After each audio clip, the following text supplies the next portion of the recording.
Fans, say hi to Keelan, everyone. You wanted him to get the checkered flag. Why? Well, he's asked me for a couple days that he said, Daddy, if you win, I want to go across the track and get the checkered flag. So, pretty cool to be able to watch him do that. You gotta wave it. Wave it.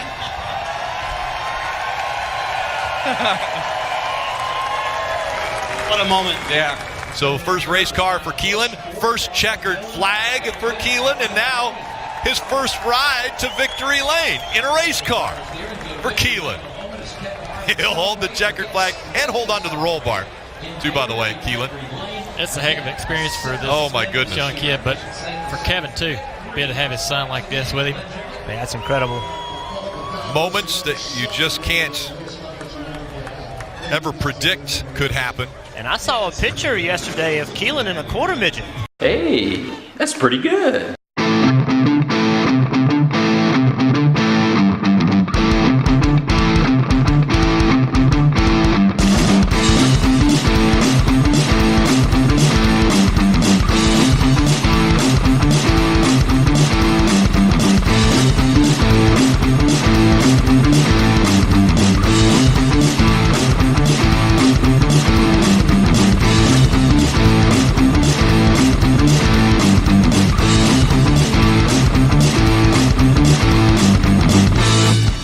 This is the IHN show.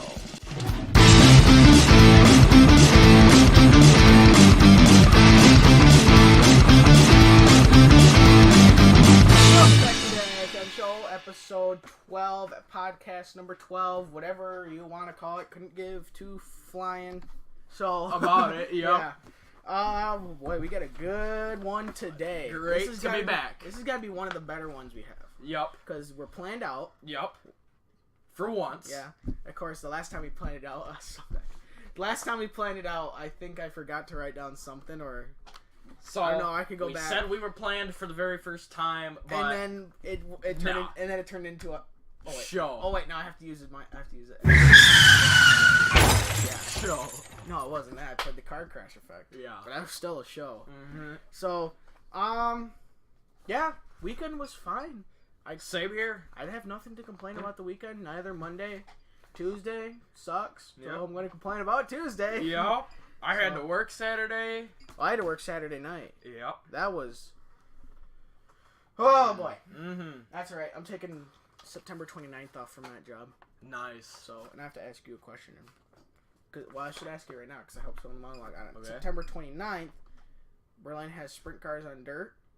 Oh, that's when they do that. Saturday Okay. night. Yup. So, and I'm going because I took that day off. Well, I mean, so I'm not working there just so I can go there and watch. Yup. Yup. That'll teach them. Yeah. Uh-huh. So, you know what? I still forgot a shotgun sound effect. Oh. Nope, I can't use that anymore. Gotta use. Yeah, there you go. Yep. Is there a way to?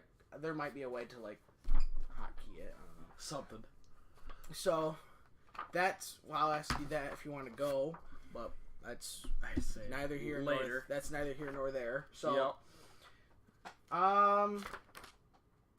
yeah, there isn't most of if I bring up the thing is like in the monologue here I say opening monologue about the weekend without bringing up any news about anything, you know, going low depth about what the show will be about, you know. So the show, we have quite the news for IndyCar.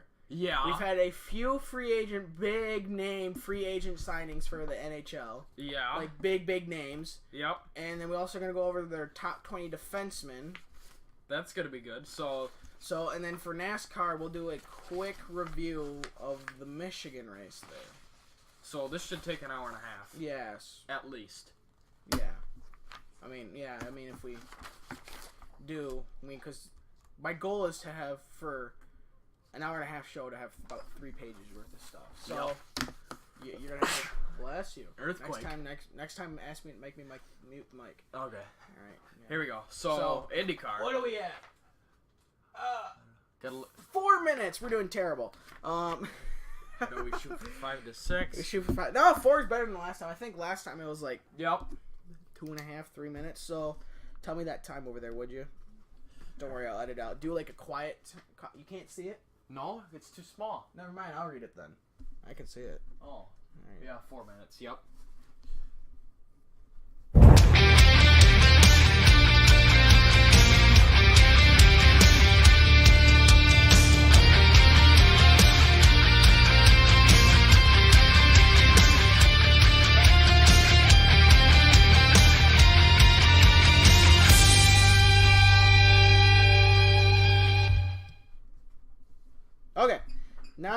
with IndyCar.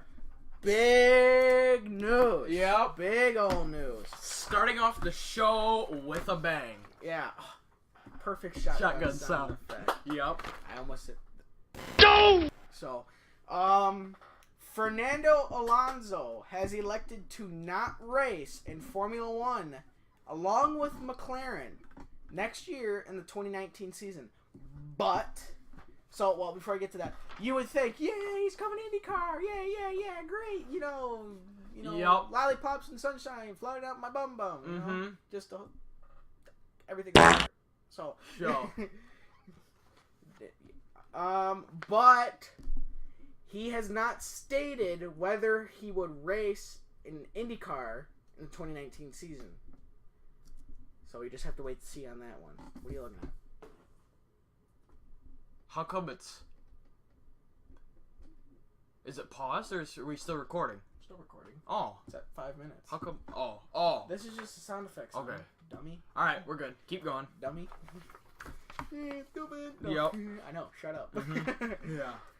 So, now if we already had this this discussion last time, is if he comes to IndyCar, I can only assume it would boost the ratings because he's gonna. I am sure as hell. Yep. You know, if he comes to IndyCar, he's going to drag Formula One fans with him. Yeah. I mean, he's probably one of the most well-known race car drivers in the world. Yep. Yeah, I mean, not so much in America because Formula One isn't big in America. It's more of a European. Yep. So, but if you're Formula One and you hear the name, if you just say the name Fernando Alonso, 99.5% of the people that watched Formula One know who he is. Yep. You know, or if they watched the 2017 Indy 500, they know who he is. Yep.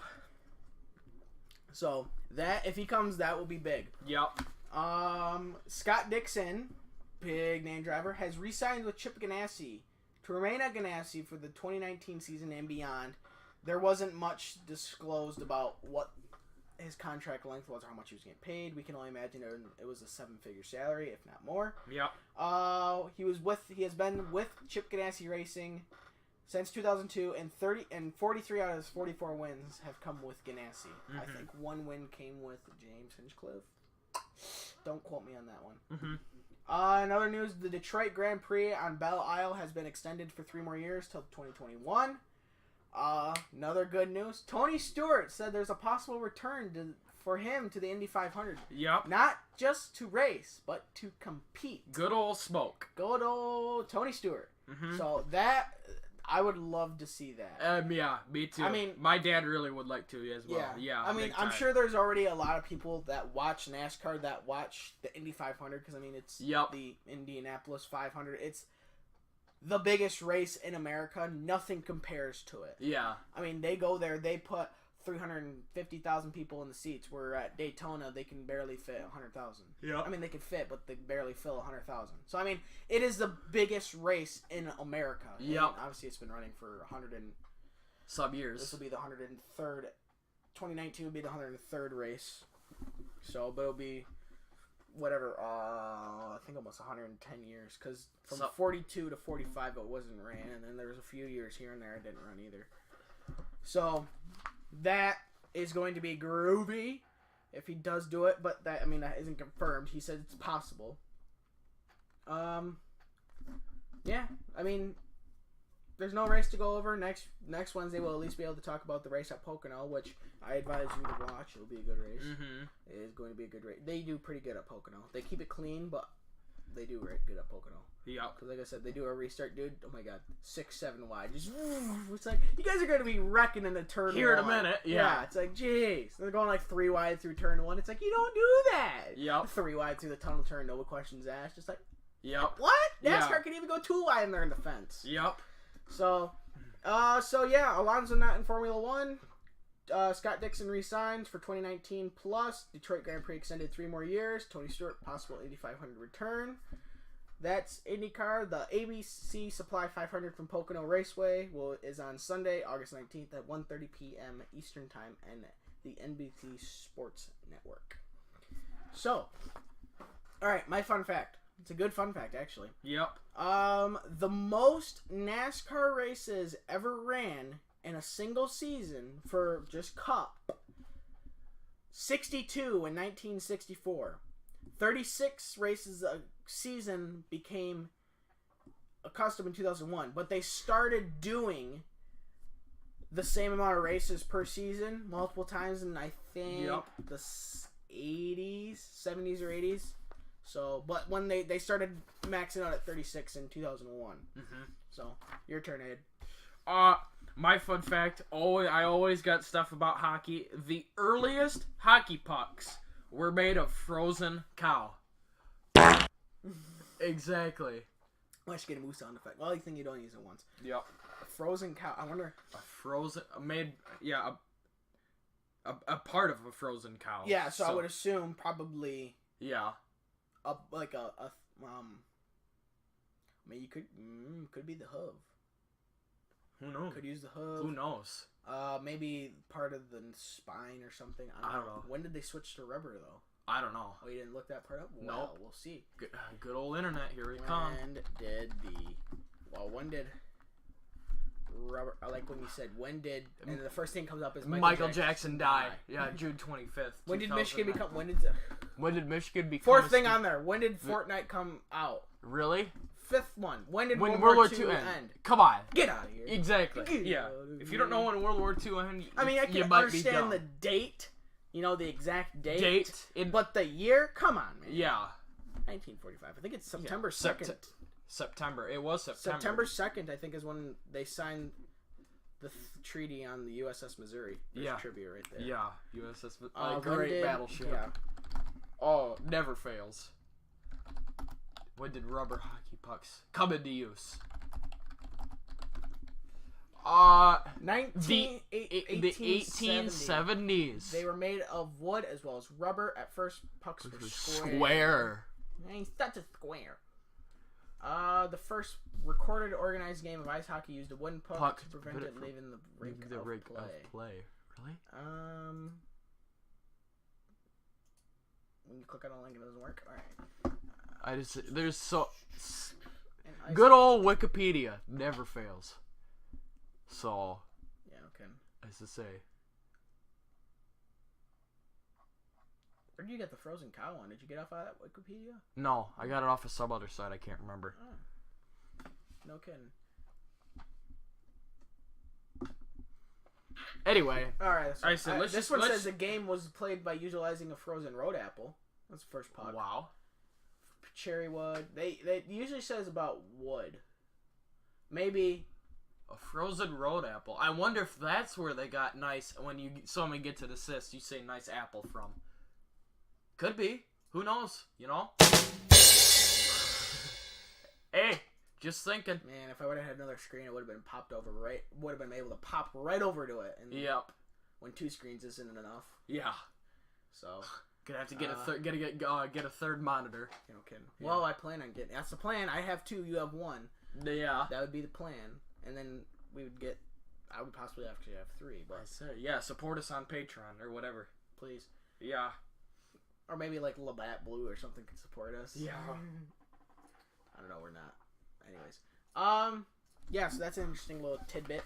Get it? Yep. Get it? Yeah. Tidbit. Tim Hortons. Yep. Tim Hortons, hockey guy. Mm-hmm. All right. Speaking of hockey. Yeah, speaking of hockey. That's a good segue, ain't it? It right is. into the good old hockey.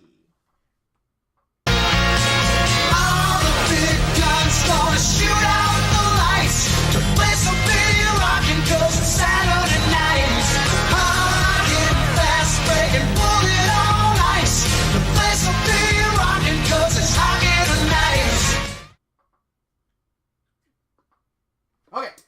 Big signings, man. We're gonna start. Do we ever? And those bloody numbers of how old they are back. Big time. Back and better than ever. One of the numbers are here once, and one of the other one's here twice.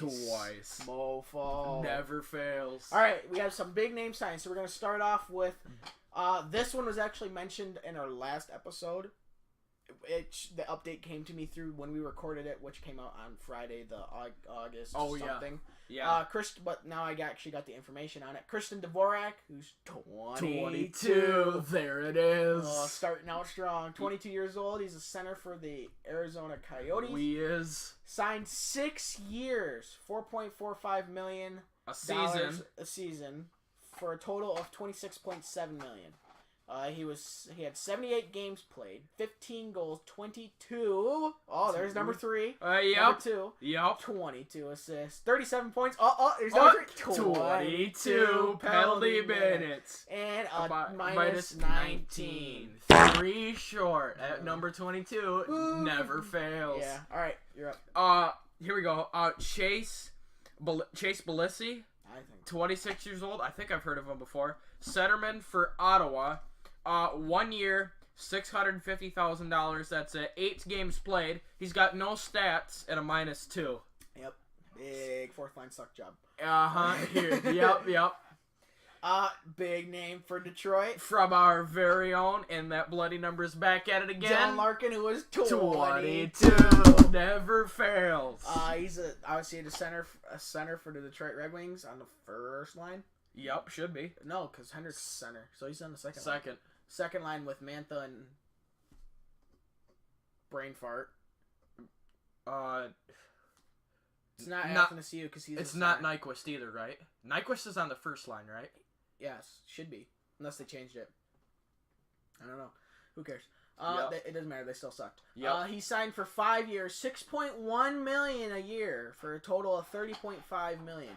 He played in all 82 games, 16 goals, 47 assists for 63 points, 61 penalty minutes, which is pretty high. Didn't know he had that much until I found that out, and was a -9. -9 because they're the Red Wings. Yes, I don't know why it took so long to sign him. I don't know either. I don't think it went to arbitration. I don't think it did either. Actually, no, I do know why. I think because Dylan Larkin was on vacation. Oh. So, he didn't really want to talk about contract on vacation. Yeah. That's just more added stress, and you're trying to relieve said stress. Yeah. It's like doing it bass backwards. All right. You're up, Ed. You get to read 2 of them. Hey.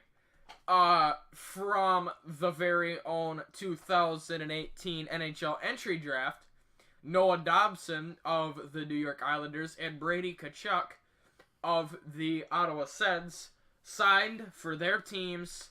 Both of them are entry level because they just came fresh out of the draft for $925,000. I forgot to add that was a 3-year deal. Yeah, as I say, I would wager so. Yeah, 3-year. When you do entry level, it's usually 3. Yep.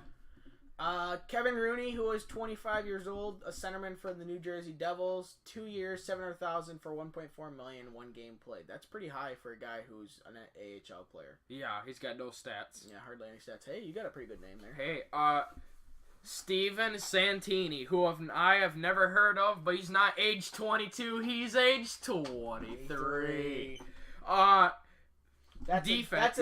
The 22 jokes from way back. 23 is from when we first started reading the draft or re-signings. Everybody was age 23. And it's one next to 22. Yeah. So, my very own number. He's defenseman for New Jersey. 3 years, $1.42 million a season. $4.25 million total. He had 36 games played, 2 goals, 8 assists, 10 points. Not 22 penalty minutes, not 23, but 21 yeah, we're just penalty minutes. Covering all our bases. Yep, and you get to read the biggest name of the episode. So yeah, I would argue he's the biggest name. He's bigger than Larkin. So yeah. Ryan Ellis from the Smashville Predators, 27-year-old defenseman, 27 years young, 27 years young, cup half full, half empty, whatever you look at. Yep, 3 years. Oh, I'm sorry, no, I wrapped it on 8 years. Yeah. 6. I looked because I looked at you and I looked at my page and I saw the number 3. I was like 3 years. Yep. Nope. Plus 5, dummy. Yep. 8 years, $6.25 million a year for a total of $50 million. I got that in my bank account right now. That's pocket change. Pocket change. 44 games played. 9 goals, 23 assists. 32, it's 23 backwards. 6 penalty minutes and a plus 26. Now, he only played in half the game. About a little over half the game. I don't know why. So I think he had back injury. I don't know. I know he was injured. Obviously, he was injured for a long time. Yeah. No, he had knee surgery. That's right. He had knee surgery. So he had like big knee surgery. I think I don't think it was an ACL. He did something bad with his knee. Yeah. So now, I mean, so if you have 44 games played, okay, call it a little over half. So if he double that, he's going to have 62, 63 points in a season. For a defenseman, that's really, really good. Yep. And he's plus 26. So, and he only has 6 penalty minutes. I mean, that's averaging a penalty every, 20 games. That's not even, about every 15 games. Yeah. 15, 17 games, he averages a penalty. That's quite the discipline. Yep. And it's only 2 minutes. It's probably like, oh, hook, oh, slash, oh, trip. Yeah. Yep. You know? In that order. No. Yeah. Yeah. So, that's the signings. Now we get to go on to the controversial part of the show. Big time. Big boys. We're gonna talk about in today's episode in the NHL, the top 20 defensemen from the very own NHL's website in their opinion. Well, it's the NHL Network, but that same. Yeah. Okay. At the number 20 spot, speaking of Ryan Ellis, none other than Ryan Ellis is himself at the number 20 spot for the top 20 defensemen. We already covered his stats, so I think they only put him there because they played only half the season. Yep. So I can agree with that. I mean, if he would have played the full season, I'm sure he's a top 5 defenseman. Yeah. But since he only played about half, they don't know. Maybe he could have went on a tear and had 75 points. Yeah. Total. So, number 19 for the Boston Bruins is Charlie McAvoy, who is 20 years old, 63 games played, 7 goals, 25 assists for 32 points, was a plus 20. Yep. Now, my question is, why is McAvoy ahead of Ryan Ellis? That does not make sense. Because McAvoy played almost 20 more games and has the same stats. Pretty much. So, I mean, if you're going to have the injured guy at the end, at least put him at 19th in front of McAvoy. Yeah. So, but... And then I'm just copying down what they said. Right. And we're going to dispute. So, I dispute number 19 already. Yep. So and I'm then, saying, yeah, so... Anyways. Yeah. 18 from the Calgary Flames, age 25, Dougie Hamilton. He played all 82 games, 17 goals, 27 assists, 44 points, which is double of 22, and a plus 1. I would leave him at 18 unless somebody up front gets kicked back. But I would leave him at 18 and put Ryan. I would still flip 20 and 19 around. Yep. So, number 17 was Shane Gostisbehere for the Philadelphia Flyers. Yep. Who is age 25, 78 games played, 13 goals, 52 assists for 65 points. And a plus Hot 10. dang. So, and then, I mean, he only was out 4 games. Yeah.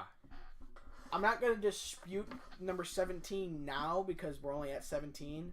But looking ahead of the list, I would replace him with number 15 any day of the week. Yeah. I don't know. We're on to 16. We already said Charlie McAvoy at 19 from the Boston Bruins. And speaking of Boston Bruins, number 16 is Torrey Krug. Age 27, 76 games played, 14 goals, 45 assists, 59 points. He's at a plus 0. You could flip him with Gostisbehere. Yeah, I would. I mean, you could. You don't have to. Yeah. But I would definitely flip Gostisbehere with number 15, who is Oliver Ekman-Larsson for the, I almost said Phoenix, Arizona Coyotes. Yeah. 27 years young, 82 games played, 14 goals, 28 assists for 42 points, was a minus 28. Now, I'm not going to hold against a minus 28 against him because he played for Arizona. Yeah. It seems trash. But yeah. I would flip him with Shane Gostisbehere. Yep. I would definitely flip him with Shane Gostisbehere. You know what we should be doing? We should have grabbed a piece of paper and write down who we think should be where. Oh, that's alright. Too late now. Oh, I can write it on We'll just keep going. Write it on a sticky note. You gave me an extra sticky note. Here's my sticky note. Okay, Right. So, 20. Who did we say at 20 was going to be? Oh, yeah, Charlie McAvoy. Yep. So, we say 20 was going to be Charlie McAvoy. 19 would be, who do we say? Dougie Hamilton. Yep. This is who how it goes. 18 would be Ryan Ellis, only because... In our opinion. Yes, only because he was injured, so we don't know what he would have done the rest of the season. 17, I would personally say would be Oliver Ekman-Larsson. Yep. So we'll do Oliver. Spell his name right, dummy. Yep. And then we could leave what's its nuts at 16. What's its nuts? Torrey Krug. For the Boston Bruins. I want to say something else, but I can't. Yeah, please don't. Yeah. And then, well, I mean, you can, but I'll just bleep it out anyways. Bleep it out, yeah. 15 is Shane Gostisbehere. Yep. In our opinion. Got changed to spare. Okay, we're not to 14 yet, but you got to go ahead and say Oliver Ekman-Larsson's stats, or did you already do that? I already did. Okay. Then I'm on to 14 now from the Minnesota Wild, who I think is dang good. 44 from the Minnesota Wild, 33 years young. Ryan Suter, Minnesota, 78 games played. He only had 6 goals. I know. Ryan Suter does not score many goals. That is for sure. 45 assists, but he is a dish master for sure. He dishes. 51 points and a -1.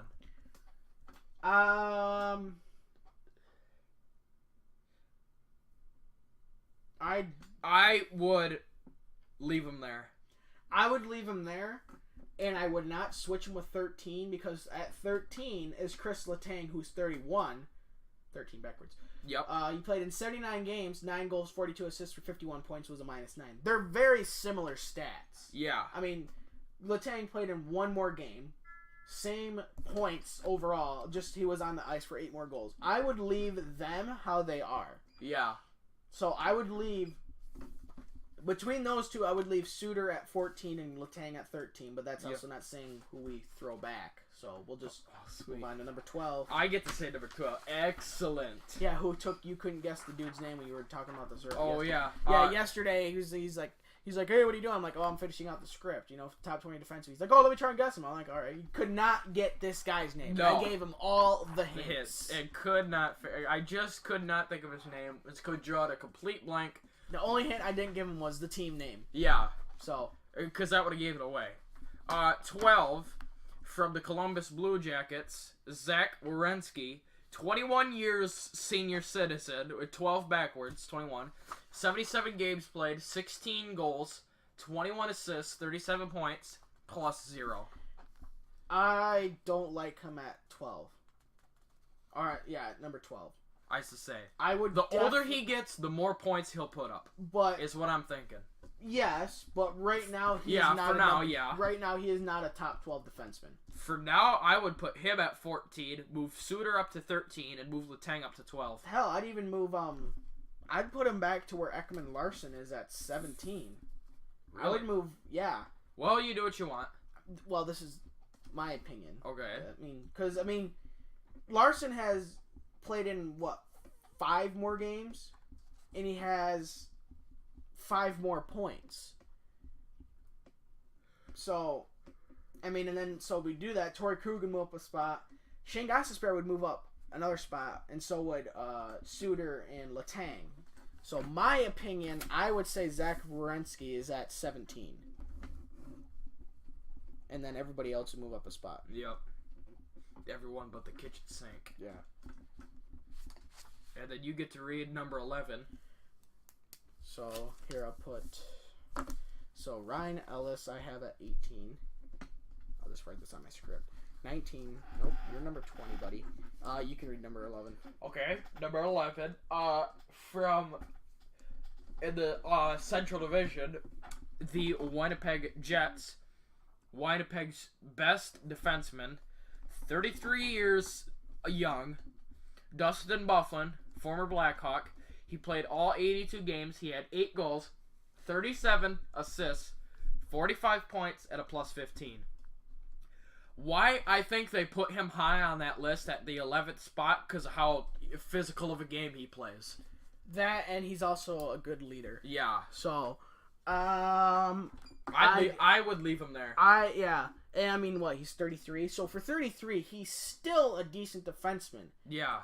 I'm not looking at just the points out. I'm looking at, if you look at Zach Werenski, he's at 21, he has 37 points. Yeah. To be honest, that young, sure, you're still a rookie. Yep. But you can put out more than 37 points.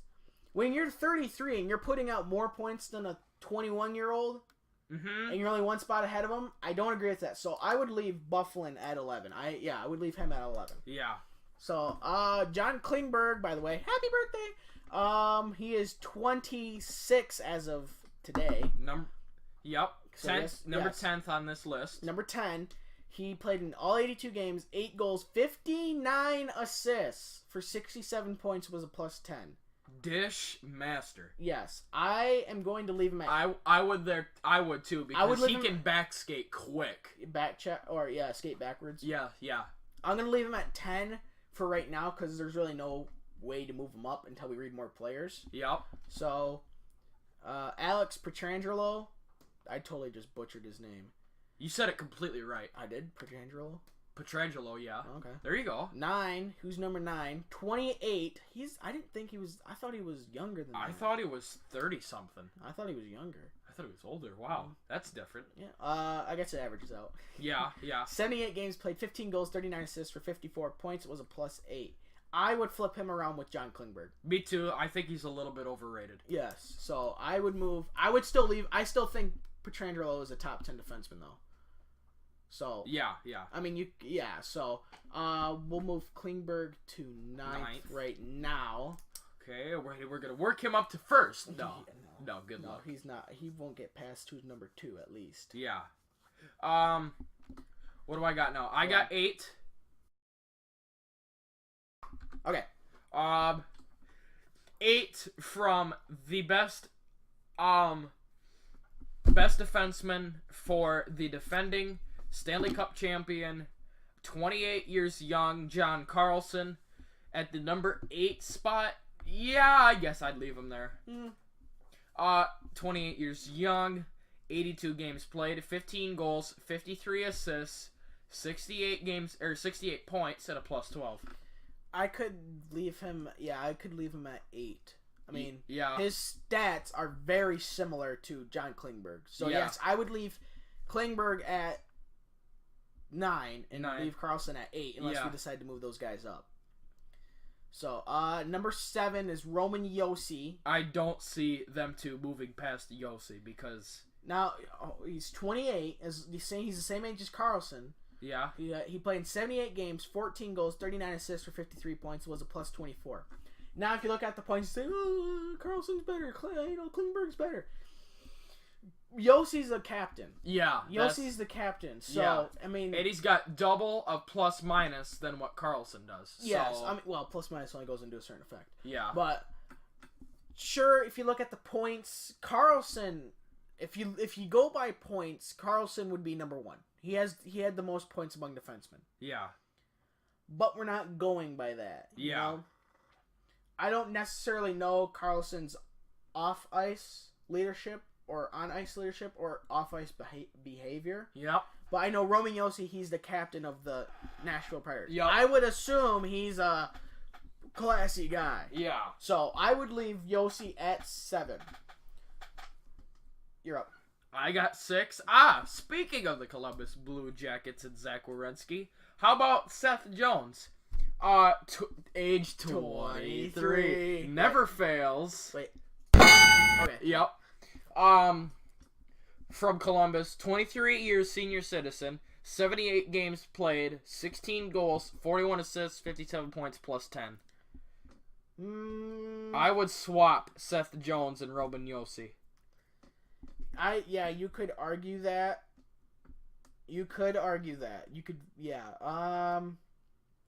It's tricky though. It's also tempting to swap. I would swap Jones with.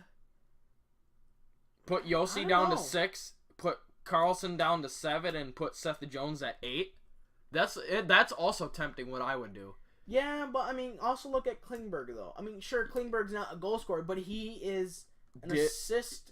He shoots a lot. He obviously shoots a lot. Yeah. From the point, and he gets him out of defense. So he's obviously on the power play. Yeah, That would be my assumption. He's on the power play. I would wager too. So I mean, whoever, I don't know who their main power play guy is. If they have somebody, doesn't Jamie Benn kind of pull like an Ovechkin? Who goes to that spot for Dallas? I know Dallas pulls that same type of power play. At least they did. I don't know if they still do. I think Radulov goes there. Okay, maybe Radulov. So, I mean, it's like him feeding it over. So, it's kind of like Yeah. when Mike Green was with Washington, he would feed over to Ovechkin. So, Mike Green would say, oh, yeah, he has 75 assists. Well, that's just because he's on the power play. Yeah. So, saying that, I would leave Klingberg at 9th, move Carlson up, and move Roman Josi up and flip Jones to 8th. Bingo. I agree with you that big time. You can argue with me, but that's only... I know, I agree with you, so... That's because Klingberg's on the power play, and he's just dishing it over to their big bomber. Yeah. So, number 5, PK Subban. He's on the cover of NHL 19 for America. Well, at least in the States. At least in America, yeah. In the States. 29. He's older than I thought. 82. He played the full season. 16 goals, 43 assists for 59 points. Was a plus 18. Yep. He might not have. He has good regular season stats, but he comes in clutch in the playoffs. Yeah. He definitely steps it up a notch in the playoffs. So I would leave him at 5 personally. Yep. So, you get to read a big name. Well, we're down to number 4. Now we're in the top 4. Once I say this team name, it gives it away. The San Jose Sharks. We all know who I'm talking about now. Patrick Marleau? Yeah. 33 years young. Brent 82 games played, 12 goals, 55 assists, dishmaster, 67 points at a minus 16. Holy crap. I would leave him at number 4. Yep. I would. I mean, I would almost argue you could switch him with Subban, but that's a but. I don't know about that. I don't know either. I mean, I don't know if I'd win that fight, though, if I would switch him with Subban. Mm-hmm. And plus, he's 33 and he had more points than Subban. Sure, he's a minus 16, but San Jose wasn't...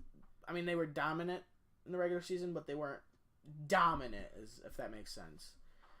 Number 3, Erik Karlsson. Now, this blew my mind when I saw him, because I thought he did a lot worse than what he did. Me too. He's 28, 71 games played, so he missed 11 games, 9 goals, dishmaster of 53 assists. Hot dang. That's in 62 points for minus 25. Now, we're not going to look at the minus 25. Yep. Because it's Ottawa. They pulled an Ottawa Senators. They were third to last in the league, or second to last in the league, whatever the hell they were. So we're not going to look at the plus minus. 62 points. In 71 games. I would actually argue, I would put Brent Burns at number 3. I would too, yeah. I would too. Now, you could still make the argument of leaving Karlsson at number 3, but I would flip Karlsson and Brent Burns. That's... Yep. So, I would flip these two. Yep. Just because Brent Burns is 5 years older and he has better stats. Yep. Sure, you could argue he's on a better team, but he was still minus 16, you know? Yep. So, you get to read a good name. I said, well, yeah. Yeah, but you get to read number 1. Yeah, I know. He's definitely number 1. All right. All right. We all know who number 1 is. We all know who number 2 is. From the LA Kings, 28 years young, NguRowdy. Who's that? Yeah, he played all 82 games, 10 goals, dishmaster of 50 assists, make it easy, 60 points, and a plus 23. Yeah. Yeah, he's number 2. I would leave him at number 2. And I would also leave the guy at number 1. 27-year-old for the Tampa Bay Lightning, Victor Hedman. Yep. Who won current Norris Trophy defending champ. Yep. Yes. 77 games played, 17 goals, 46 assists for 63 points. Was a plus 32. That's 23 backwards. I think that's the highest plus minus out of the top 20 defensemen. I think so too. I think the next highest was NguRowdy at 23. No, Ellis at plus 26. Oh, Ellis was at 26. Oh yeah, that's okay. right. Still, Hedman had the highest amount. Yeah. And I don't even think he feeds over to Stamkos. Really? I don't think he does. Because I think... He's got to, though. He may, but I don't think he does. He probably feeds to Kucherov. Yeah, I think he does. Because Kucherov and Stamkos are opposite hands, aren't they? Yeah. Stamkos You're right. is a right-hander. Yep, Kucherov is left. Yep. So, yeah, because you would want a left-hander passing to a left-hander and a right-hander passing to a right-hander. Because then you'll have to turn, and that takes up time. So yep. Because I think Hedman's a left-handed defenseman. Yeah. So that's why he doesn't dish over to Stamkos. Yeah. So, all right, let's go back over So, Ryan Ellis, the NHL Network, says he's at number 20. We say number 18. Yeah. Charlie McAvoy, we say 20. He's at 19. We say he should be number 20. Dougie Hamilton, number 19. We say, but he's number 18. Shane Gostisbehere, the NHL Network says he's 17. At least I say, I think you might agree too. I would put him at number 13. Yup. Torrey Krug, he's 16. Move him up to 15. Ekman Larson, switch him with Torrey Krug. He's at 16 instead of 15. Ryan Suter is at, oh my god, what crap handwriting that was. I don't even know what number that is. Let me read it. I think I screwed up my things here because I wrote down. Oh, I think Gostisbehere is supposed to be 14. Oh. Yeah, I think he's supposed to be 14. So Ryan Suter's 13. Anyway, still. Letang, we say 12. Zach Werenski, number 17 rather than 12. Dustin Bufflame, we agree with number 11. Yep. Klingberg will move up to 9. Only in you could argue higher, but because he's on the power play and he dishes over to what's his nuts there, he gets a lot of assists. Pietrangelo will move back to 10. Flip with him with Klingberg. John Carlson move up to 7th. Roman Josi move up to 6th and move Seth Jones back to 8th rather than 6th. PK Subban at 5, Brent Burns at 3, Erik Karlsson at 4, and then Drew Doughty at 2, and Victor Hedman at 1. Yeah. I agree with that list. You can fight with me within the comments. Just please keep it nice, and we can have a nice conversation in the comments. Yep. So, because you could argue all day. Yeah. With the top 5 defensemen, you could argue all day who's number 1. Well, I would argue you have most people would agree Hedman's number 1. Yeah. I mean, if you know hockey, Hedman would be number 1. Yep. Not because he won the Art Ross, but just because he's a solid defenseman. Yeah. He's a very solid defenseman. All right. The NHL on TV, NBCSN. They have released their schedule for the games they're going to televise, and they have 109 games scheduled, which is the most since they've started in the 2005-2006 season. Mm-hmm. Detroit will have 6 games on NBC/NBCSN, which is good because I prefer the Fox broadcast better. Me too. Yep. I prefer Ken Daniels and Mickey Redmond rather than the numbnuts as I do NBC because they all, I swear to God, they all hate Detroit. Yeah. And plus, that's it's only 6 games I have to see. Yeah. I have to see Mike Milbury's face. Eddie Olczyk and Mike Emmerich. Yeah. Well, they're fine. They're fine. They don't bash on Detroit, but whenever Detroit is playing, doesn't matter who they're playing. Mike Milbury and who's the other guy that's in there with them? Ray Ferraro? No. May Wilbury? No. Guy played for... It's not Eddie Olczyk. The guy looks like Eddie Olczyk, but he's not Eddie Olczyk. I don't know his name. Anyway, the other guy in there, they always bash on Detroit. Like, I can hardly... When they do the intermission report, I always watch something else because I can't stand them. You know, it's not because it's Detroit. It's like they never say anything good about them. You know, they could be up 3 goals. Oh, they did this, and this bad. What about the... What? You just missed a tic-tac-toe play for the second goal or something. Yeah. You know, it's just... And then they'll praise the other team for, like, oh, look at this great pass. They were 3 feet away. I'd hope it's a great pass. Yeah. So, the team with the most is Chicago with 19. Huge shocker there. Yeah. Chicago always has the most games, which is fine. Yeah, big shocker. Yeah. My personal favorite commentators are Jim Houston and Craig Simpson. Yeah, they're pretty good. I love Jim Houston. He is amazing. He's fantastic. I think his name is Chris Pang. I don't know his name. They call him Panger though, and he does color for the St. Louis Blues a lot. Oh, so Panger, he's a very knowledgeable guy. Did you ever did you ever know what happened to Don Taylor? Oh, I don't know. I don't recognize his name. I don't know either. I don't recognize his name. Dang. I know. Oh my God, I gotta slap myself because now I forgot the guy's name. He worked for NBC. He just passed away. He was supposed to do the first game at Little Caesars Arena for Detroit. Oh my gosh, you're kidding. Passed away? Wow. Before the 2017-18 season. God, what is his name? Oh. Something Strader. It's something Strader. Whatchamacallit? I gotta get his name. something Strader. I know it's something straight. I'm gonna look at his name. And I'm gonna just shoot myself. Where's the shotgun, son, when you need it? Not here. Dave Strader. Oh, come on. Jeez. Yeah, he did Detroit with, before there was Ken Daniels, there was Dave Strader, and he did games with Mickey Redmond when Mickey Redmond first started doing color. So if you watch 80s and 90s broadcasts, you would see those two before Ken Daniels came in, and then like the late 90s, early 2000s. So what are we on to now? On this day? On this groovy day of August, I can't remember, 14th. It's right on the thing. On August 14th in NHL history, because I finally found the tab on there. Yep. John Klingberg, who was 26, already mentioned earlier, was born in Gothenburg, Sweden. Shea Weber, who is now 33, old fart, was born in British Columbia, Canada. You know, I'm surprised he's not in the top 20 defensemen. I am surprised that he's not. I could see him at number 20. I don't know what his stats are, but I could see him at number 20. Because he is related to Zdeno Chara, the big man, because both of them have a wicked clapper. Yeah, that's the only reason why they're related. Yeah. Other than that, that's it. So. And also Clarence Abel, which I think is Sid's brother. Abel's brother. Something like that. Father? I don't know. He was signed by the Rangers in 1926. 26. It's got to be his brother or something. I would don't assume. know. Yeah. So what are we on to now? Trivia. You want to go first? Yeah.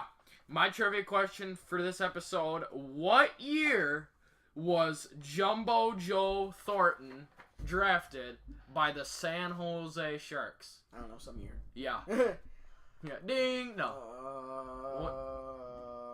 I'm trying to think how old he is. Because if I do that, I can backtrack. Because he was obviously drafted when he was 18 in the entry draft. How many seasons has he done in the NHL? Don't tell me that, because that will give it away. Yeah. I think it's the year... I say you're gonna have to give me the mouse so I can either see, so I can do the right or wrong button. I don't think there's enough cord. There's not enough cord. Well, all right, there you go. Here, do it there.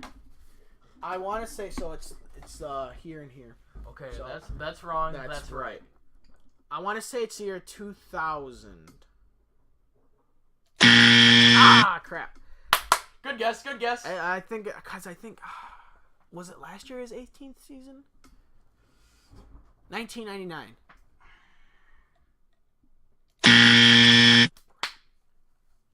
2001?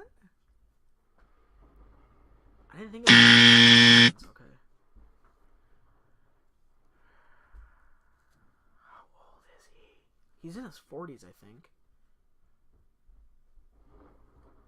2003.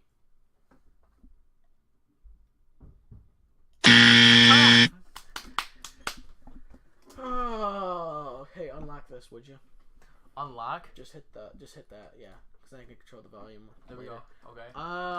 It's not. I don't think it's 2002, but 2002. Might as well throw out 2002. Okay. Gotta give me a hint. Gotta give you a hint.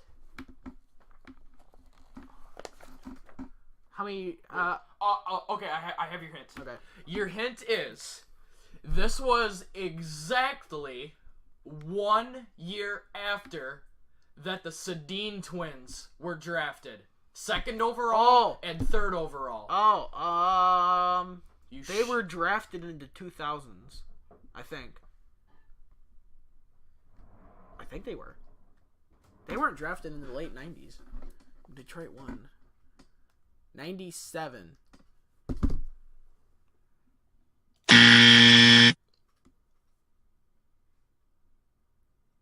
Did I already say 99? Did you say 99? Yeah, you already said that, and that was wrong. Okay. Cause I think actually that's when the Sedin twins were drafted, so 98. Yeah, okay. I remember now. It was one of the years. It was the year Detroit won the cup. Jumbo Joe Thornton was drafted in 1998. Daniel Sedin was drafted 2nd overall in the 1st round, 1997. His brother Hendrik went right after. Wait. 97 or 99? 97. They were drafted a year before Thornton? Yeah. Oh, I thought you said a year after. Oh, year that's all before. right. All right, that's all right. That's okay. So, That's okay. Yep. All right, my trivia question now. Give me my mouse back. I say, yeah, you better take that back. We're gonna No, wrong mouse. we're gonna be here a while. We're gonna be here a while. This welcome is NASCAR. welcome to the guessing game. Welcome to the welcome to the Show. So this is how this trivia is gonna go. And I'm gonna do this sound effect because it's a NASCAR question too. So. Ironic. My trivia. Who has the most NASCAR wins in a single season in one division, so Cup, Yep. and at how many? You get an extra bonus point if you get the year, but you'll never get the year, though. I'll never get the year. You'll never get the year. So that I It was not the fun fact year, I'll tell you that much now. Okay. It was not the year of the fun fact in 1964 when they had 62 races. Okay, so I gotta name the person, how And many wins many they wins. won, and then the year. You don't have to name the year. I don't have to name the year. Okay. So you just have to do, the person should be easy. Okay, the person. Think about it. Most NASCAR wins in a season. Most NASCAR wins in a season. I'm gonna go with Dale Earnhardt Sr. Me. He only has 76. Jimmy Johnson.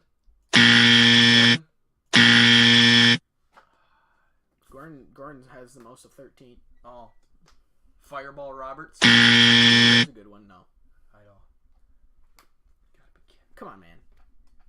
When you think NASCAR, who's the first guy that comes to your mind? Jeff Gordon, because he's my favorite driver. Besides him, Dale Earnhardt Sr. who is synonymous with NASCAR?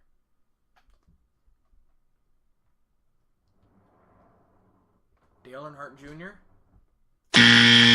Dale Jr. never won that many in a season. I used to say. I am depressed. You should have got this guy right off the bat. Oh, Kyle Petty. There we go. Jeez, that would have been like my first guess. 200 wins. You would assume he has a decent amount in at least one season. All right, try and get the number now. Okay. It is more than 13. Okay. Way more than 13. Way more than 13. Let's go 22. No. That's a good guess. 23. Okay. Please don't. 22 backwards. No. No, you're still wrong. No, I'll do 23 backwards and go 32. I'll give you this hint. There was 49 races that year. Holy crap. So 35? Way. 28? 7? Wow. 27. He won 27 times in that year. That's over 1/8 of his wins in 1 year. That's just a few. Yeah. I do that every year. And then the year was what? 1967. 1967. So, yeah, that's just a few. So he also obviously won the Drivers' Championship that year. He wasn't as bad as Connor McDavid, where you score 4 goals in your first game and you still lose the game. Yeah, you mean Matthews? Who did I say? Connor McJeepers. Did I say McJeepers? No, you said Connor McDavid, but I call him Connor McJeepers because Austin his skill Matthews. is insane. Yeah, Connor Mc... Oh my god! Yeah, Connor McGood. Connor McJockstrap Stealer. Yeah! Connor McFlurry. Mm-hmm. So, that is NASCAR trivia. Well, actually, no. That was my trivia. So now we're on to NASCAR. Yeah, now we are on to NASCAR. Okay.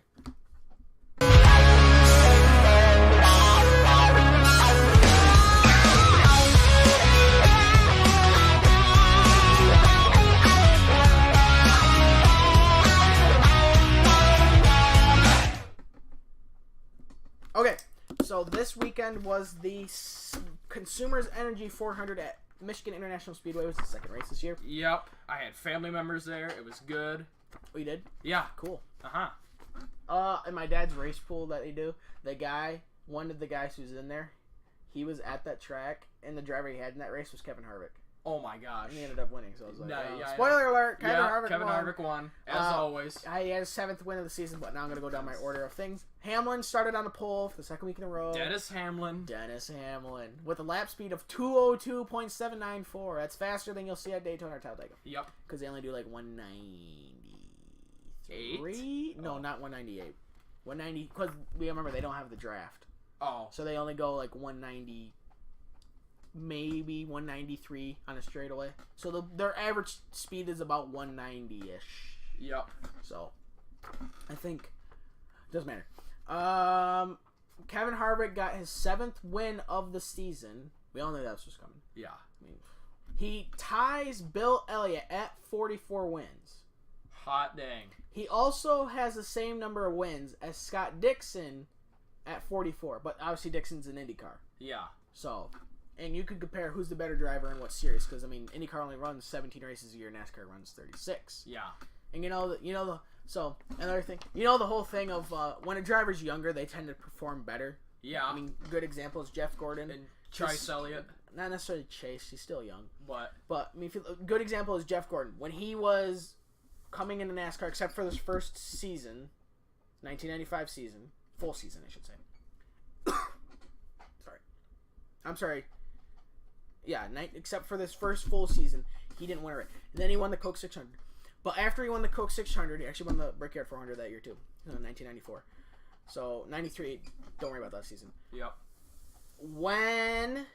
After that, he won 4 championships, and I believe in 6 years. Okay. I believe in 6 years.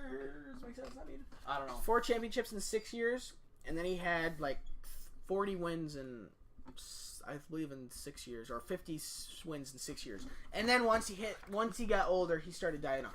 Kevin Harvick, no, he's the opposite. When he was younger, you get a win here, there, now, oh yeah, we work to go to Stewart Haas, oh, I kick ass. Yeah. So, Martin Truex Jr. runs out of gas for the second week in a row, but the difference was it was to a checkered flag, just the wrong checkered flag. Yeah. The stupid I almost said the wrong thing. Green and white checkered flag for the end of stage 2. Yeah. So, not the black and white one. And you wrote one big thing there in your notes. He runs out of gas on the last lap of stage 2. Great, yeah. He said, I told him that yesterday. He's like, great. He's like, I'm going to type that in. He typed it in. I'm like, oh, geez. Great. And then he doesn't even say it. Yep. Yeah. No, I'm nuts. Finishing order. You can start it. One first, Kevin Harvick. Brad Keselowski got second. In third place was Kyle. That's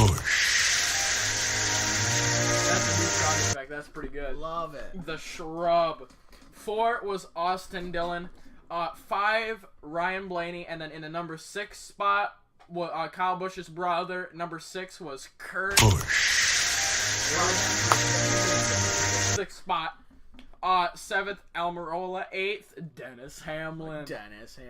Number 9th was Chase Elliott. And 10th was Joey Logano. 11th was the Mexican Daniel Suarez. Me love tacos.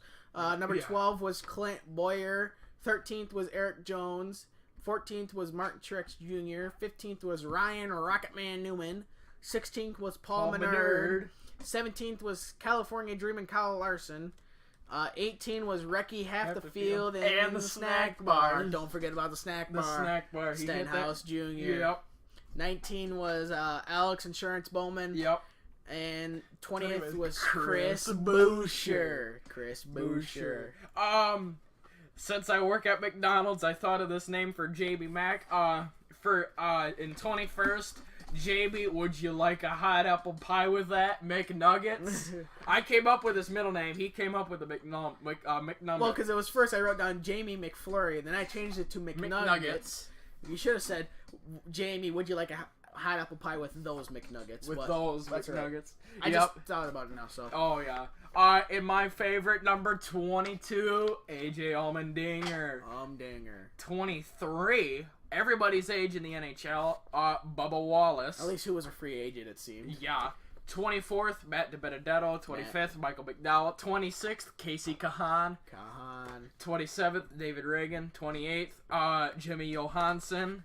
That's my new name for him. Oh, I came up with a new name yesterday for David Reagan. I said David Raygun. Yep, like Ray Gun. 29th, Landon Castle, and 30th, Blake Jones. 31 was B.J. McLeod. 32 was Garrett Smithley. 33, Gray Galding. Oh, wait, hold on. 33 was 50 Shades of Gray Galding. Yep. 4th was Trevor Bain. 34th. What did I say, 4th? 4th. 34th was Trevor Bain. Yeah, you never see Trevor Bain. Yeah, 4th. yeah. 35th was Ross Chastain. 36th was William Byron. 37th was Timmy Mountain. Yep, Timmy Hill, Timmy No, Mountain. wait, Timmy Ravine. There Yeah. you go, Timmy Ravine. Timmy Hill. 38th Yep. was Ty Dillon. 39th, Jeffrey Earnhardt. And 40th, Corey LaJoie the field. Yep. The race ran in 2 hours, 50 minutes, 51 seconds, which is pretty good. Mm-hmm. Average speed of 140.474. The margin of victory of Kevin Harvick over Brad Keselowski was 3.2. 3. Hey, it's Three. backwards. 3, 3, 2, 3. It's just backwards. Yep. Margin of victory, 2 1,000ths of a second. No, just kidding. Yeah, barely. Yeah, barely. Harvick won stage 1 and stage 2. Actually, the top 4 were the same for both stages. Yep. First was Kevin Harvick. 7 was Kyle. Third was Ryan Blaney. 4th was Kurt. There we go. 5th was George. 6th was Dennis Hamlin. Eric Almirola was 7th. Ryan Rocketman Newman was 8th. Brad Kay was 9th. And 10th was Alex Insurance Bowman. For stage 1. Stage 2 was Kevin Harvick. Kyle. Blaney was 3rd. Kurt was 4th. Austin Dillon 5th. Logano 6th. Boyer 7th. Almirola.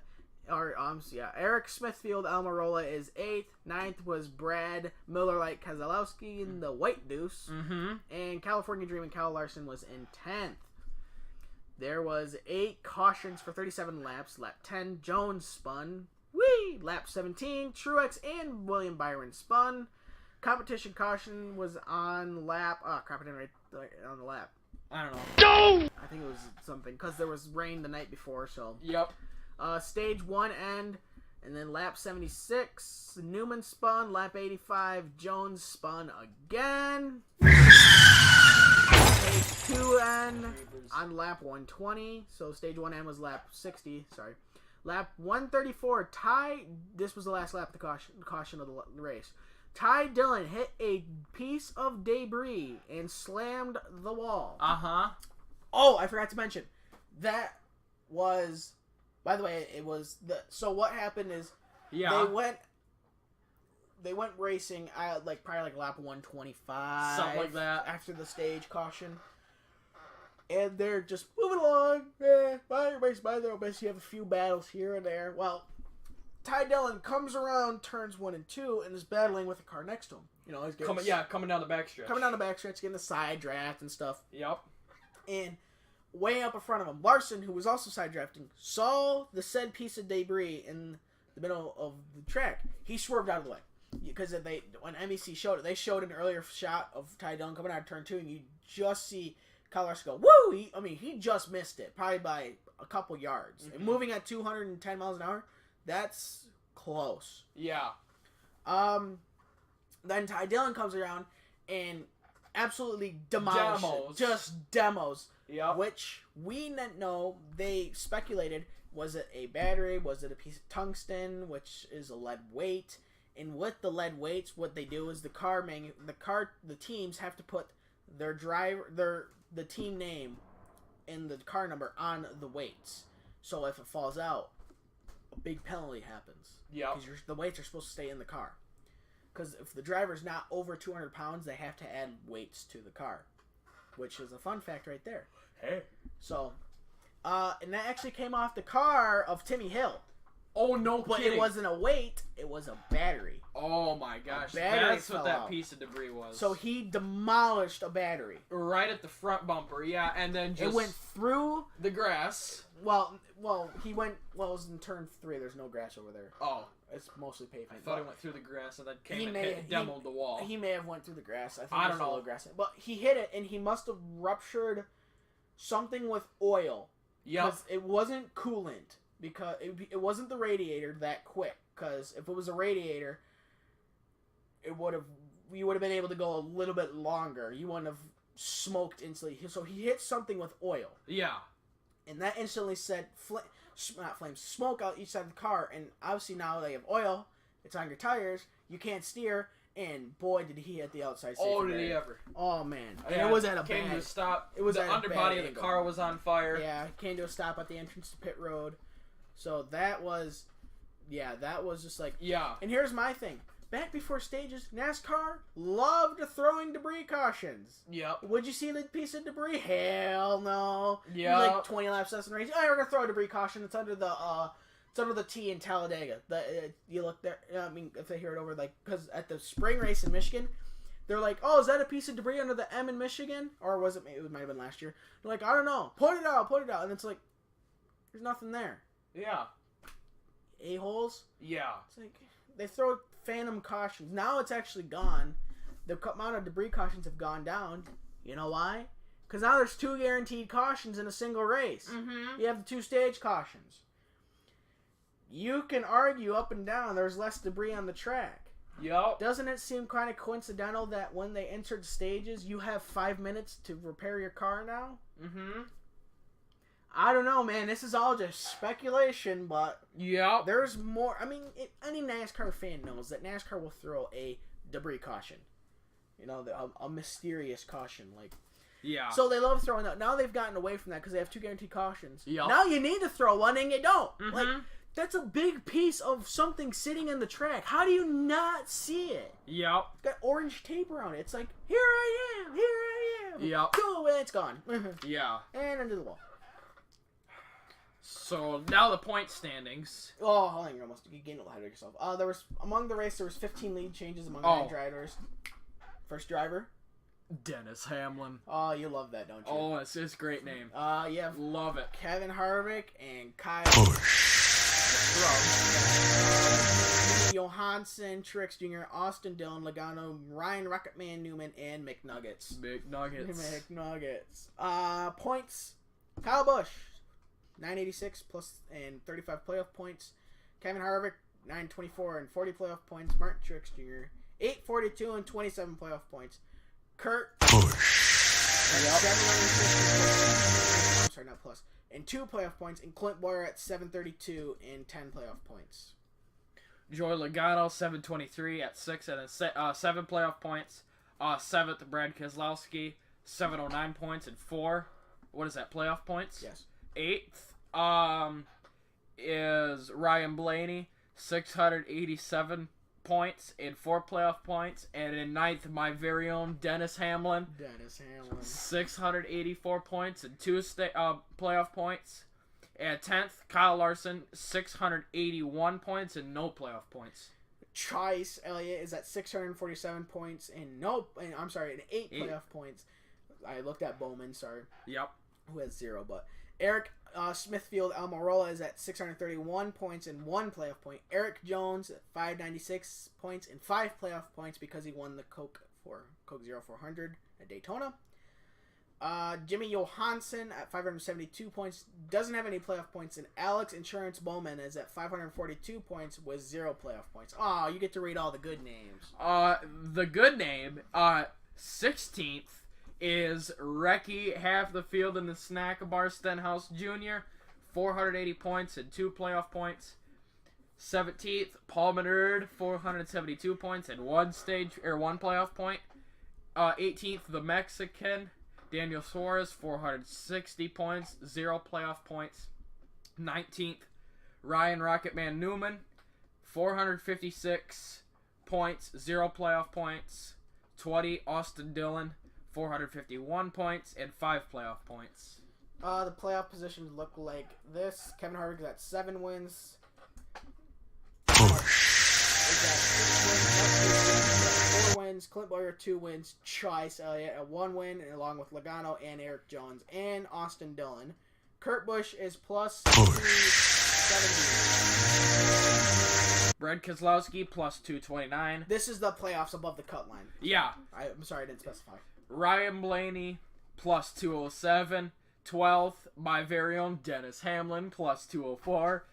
13th, Kyle Larson plus 201. 14th, Almirola at 159 plus 159. And 15th, Jimmy Johnson plus 92. Oh, wait. Jimmy Johansson. There you go. Yep. Alex Insurance, Bowman at plus 62. Recky half the field and a snack bar, Stenhouse Jr. at minus 62 because 16th is the cutoff. He's at 17th. He's obviously ironically in the 17 car. Paul Menard is minus 70. The Mexican Daniel Suarez is negative 82, and Ryan Rocketman Newman is 86 points below the cut line. In other NASCAR news today, Keelan Harvick, who is Kevin Harvick's son, got the checkered flag for Kevin after he won the race. Because the night before, he asked because the race at New Hampshire when Harvick won, he gave the checkered flag to a fan. Yep. And so his son asked if he wins at Michigan when he asked him, "Can I go get the flag?" And Kevin said, "If you get the flag, if you get the flag, you're gonna have to ride in the car on the way back." Well, Kevin Harvick won. Keelan got the flag, and so he rode in the quote-unquote passenger seat, which is just a piece of sheet metal and some roll bars. Yup. To victory lane at Michigan International Speedway. Keelan also has started. There's a thing on Twitter where it showed a picture of Keelan in a quarter midget or go-kart, whatever you want to say, earlier this week. And when he was in victory lane, he sprayed some poor guy with water, working for either NASCAR, MIS, or NBCSN, to which pleased himself and many people there. Nice. I mean, it was great. He just Kevin gave him the water bottle. He looked at him. He just splashed him. It's like, oh, what a dick move. Yeah. All right. We already talked about Ty Dillon hitting the wall, slamming the turn 3 wall, and that was a battery. I saw that today. Yeah. The MIS race earned a 1.62 overnight rating for TV, so that drew in about 2.5 million people. I could even go with this sound effect too. Yeah. Yep. So now wrapping up NASCAR, we already went all of that. The next NASCAR race, which is probably one of my favorite races of the year, is the Bass Pro Shops National Rifle Association night race at Bristol Motor Speedway. My dad's favorite racetrack. On Saturday, August 18th at 7:30 p.m. on NBCSN. It's going to be tight. And it's going to be... Yep. It is the last great Coliseum. Yep. Too bad nobody goes there. Yep. Okay. Now we have to end the NASCAR and to end the show. Since we have something after IndyCar, we have something after hockey. Now we're gonna have something after NASCAR. Mm-hmm. Now we have a new game called Who Wore That Number? Who Had That Number? Sorry. Yeah, who had that number? So what the game is we would say for NASCAR we'd say who had the number 12 car in the 2003 season. And the other person goes, Ryan Newman. Yep, that's right. That's right. For hockey, it would be who wore the number, this is the easy one, who wore the number 99 in the 1985 season for the Edmonton Oilers? Wayne Gretzky. So, that's how it'll go. And then IndyCar will be the same way. But we probably won't do IndyCar that much just because Numbnuts over there doesn't watch IndyCar that much. Yep. So I'll go first. Okay. Who wore the number 7 for Detroit Red Wings in the 1949-1950 season? That would be none other than Ted Lindsay. Ah, yes, Mr. Terrible Ted Lindsay. Let's go! All right, my turn. Here we go. My question is, who wore the number 19 for the Smashville Predators in the 2008-2009 season? Ooh, that's a good one. Your hint is he also used to play for my very own Dallas Stars. Ooh, there's a good one. So Did he play with Detroit at all? No. No, because Leguan was number 17. I was going to say David Leguan, but no. No. Number 19, 2008, 2009. Does he currently play with Dallas, or does he currently play with another team? He's retired. Oh, he's retired. His last season was... Don't give me the last... Well, hold on. Don't wait on the last season. He's retired. Okay. He's retired. I can tell you his last season and the last team he played for if you want me to or not. Just tell me the season. His last season was the 2012-2013 season. In his last season, I will tell you once you want me once I ask. Who's a guy that's with LA right now? Who just got signed with LA? I can't remember his name. Ilya Kovalchuk? Yeah, that guy. That is incorrect. Oh! That is a good guess. Because he was done after the 2012-2013 season. Well, I guess he's not retired anymore. So. Yeah, so. Ooh, good question. His last season was 2012-2013 season. The last team he played for was the St. Louis Blues. So he retired with the St. Louis Blues. Yup.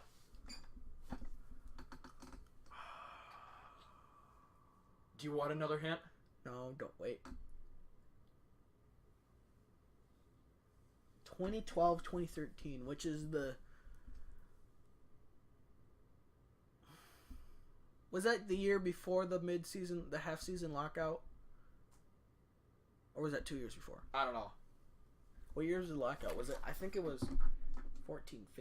Oh, wrong button. NHL mid-season lockout. 2012-2013 season. Oh. Okay.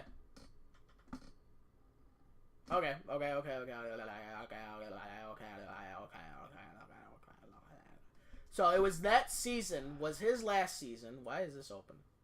Get out of here. You have to get that sound effect too. Yeah. I said get out of here. Yep. That's sick. Throw it at me. Inside. Oh, your last hint. Your last hint. He's number 19. Thanks, bud. Yeah. In 2003, he won the Stanley Cup with the New Jersey Devils. Scott Stevens? No. Okay. Scott Stevens was number 4. Oh. 19 for New Jersey too? No. Okay. I was just asking because I'm just giving you help of what his name is. Right. So. No, it's not Brodeur. He's just recently retired. No, Brodeur was 30. Yeah. Well, I mean, you didn't tell me what number you had for New Jersey. Right. Oh, crap! Think, idiot, think. If you tell me the name, we're gonna You're gonna get the shotgun. Get the shotgun sound effect. Mm-hmm. Yeah, pretty much. I don't know. The correct answer is Jason Arnott. Son of a bitch! And that is a great way to end today's right, show. because he won the cup for New Jersey in overtime. In 2003. He got the game-winning goal. Yes. Oh. Yes. Oh, yes. He needs some milk. Jeez, Oh. and it's only about half of them. Yeah. So, anyway, ladies and gentlemen, that'll do it for today's episode. Boy, this was an episode and a half. I like that new. Yeah, game, I'm gonna be little looking game. forward to that to Friday's show. Well, yeah, We'll record on Thursday. but I like that. 'Cause Yeah. you could. There's so many options. options. I mean, Oh my Jason gosh. Arnott, son of a bitch. I used to say. If you'd like to support us on Patreon, link to that in the description below. Hey, that's exactly what I'm shooting for. About hour 15. Nice. Yeah, a minute 15 show. We're gonna tell you everything in a minute 15. All right, we're done. Get the heck out. All right, get the hell out. Yeah. Yeah. All right, get the hell out. All right, we'll see you. Yeah. If you'd like to support us on Patreon, link to that in the description below. If you want to email the show, link to that in the description below. It's ihnshow@gmail.com. Forget about it. If you'd like to subscribe. We tend to upload at 4 o'clock, around 4, unless YouTube does stupid things, or my editing does stupid things. But Yup. around 4 o'clock on Wednesdays and Fridays. And we tend to record the day before, so if we miss something on Wednesday, we'll pick it up in the next show. Yup. If you'd like to start a discussion in the comments, especially about the top 20 defensemen, Go right ahead. Yes. Be our guest. Please. Our That would guest. I would love to have a conversation with somebody about that. So, have a great rest of your week. We will talk to you on Friday. As for Andy and I, this has been the IHN show. Bye-bye. Jason Arnott pissing me